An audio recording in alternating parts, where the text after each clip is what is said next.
ازيكم يا شباب، عاملين ايه؟ تخيل يا صديقي تبقى دافع تذكره وداخل تتفرج على ماتش ملاكمه، والاجواء طبيعيه، وجبت فشارك وقاعد ما بين الجمهور ومهيصين، والاجواء جميله، والمذيع بيقدم الملاكم الاول وبالفعل بيدخل الملاكم. ولكن يا صديقي منافس الملاكم اللي قدامك ده طلع اصلا مش انسان. هتقول لي يا جاكور مش انسان ازاي يعني؟ هقول لك يا صديقي، تخيل المنافس بتاع الملاكم ده كان دب، وصدقني الماتش ده كان اكتر من مجرد استعراض. عايز اقول لك يا صديقي ان في سنه 1949 في ملاكم اتحدى دب بجد، ولبسه الدب جلافزات، والماتش كان حقيقي فعلا. الكلام ده حصل ازاي وحصل ليه وازاي اصلا فكروا ان هم يعملوا فكره زي كده، وايه كانت نتيجه المباراه؟ كل ده واكتر هنعرفه في فيديو النهارده. فقبل ما نبدا ما تنساش تعمل لايك للفيديو وتشترك في القناه، ويلا بينا. بطل قصتنا النهارده يا صديقي، او بمعنى اصح الضحيه بتاعه حلقتنا النهارده، هو الملاكم كاس وولدورف. الملاكم ده صديقي امريكي الجنسيه، كان مشهور قوي في فتره الاربعينات. هو ما كانش بطل، بس كان مشهور وليه اسمه بين الملاكمين التقال ساعتها. زمان يا صديقي في الاربعينات بالذات كان بيتم عمل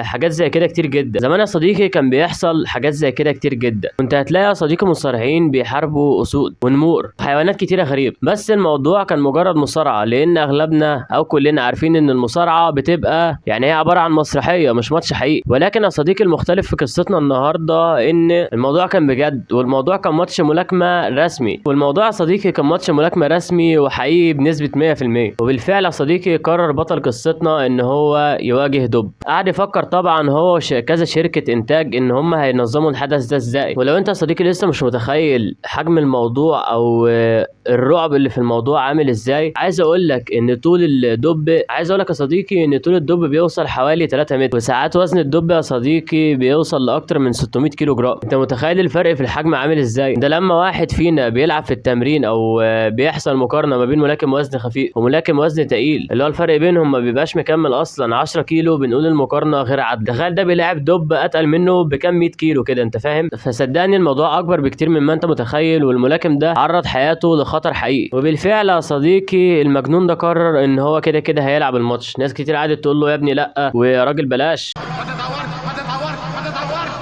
شيماء اتعور. يا نهار اسود يا نهار اسود، ابو شيماء هيولع.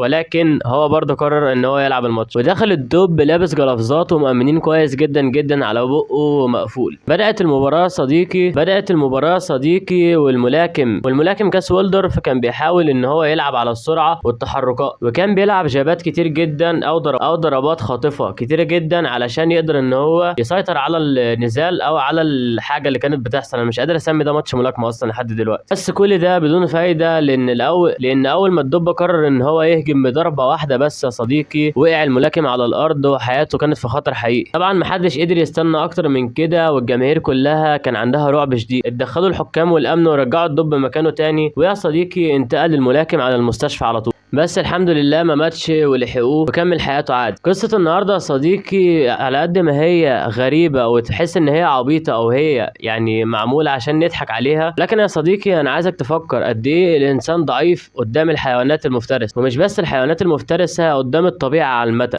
الإنسان ضعيف. الإنسان ضعيف.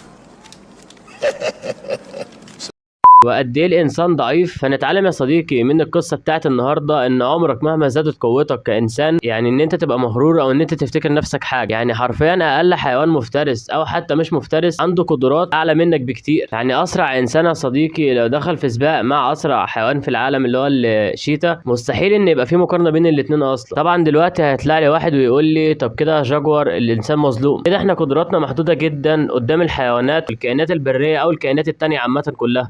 هقول لك للاسف يا صاحبي انت عندك حق، احنا قدراتنا كبني ادمين محدوده جدا جدا قدام الطبيعه. ولكن يا صديقي انت عندك حاجه مش موجوده عند اي حيوان او كائن تاني، وهي العقل يا صديقي. وده اللي خلانا نخترع طياره او عربيه او موتوسيكل اسرع من اللي تشيت، ونعمل دبابات يا صديقي وصواريخ قادره ان هي تموت اي حيوان اضعاف حجمنا. بس فوقك من كل ده يا صديقي، قبل ما نقفل عايزك تقول لي مقاتل انت شايف ان هو يقدر يكسب دب في نزال ملاكمه او نزال MMA. انا عايزك تقول لي على الموضوع ده. وبس كده، دي كانت نهاية الفيديو. قبل ما نقفل ما تنساش تعمل لايك للفيديو وتشترك في القناة.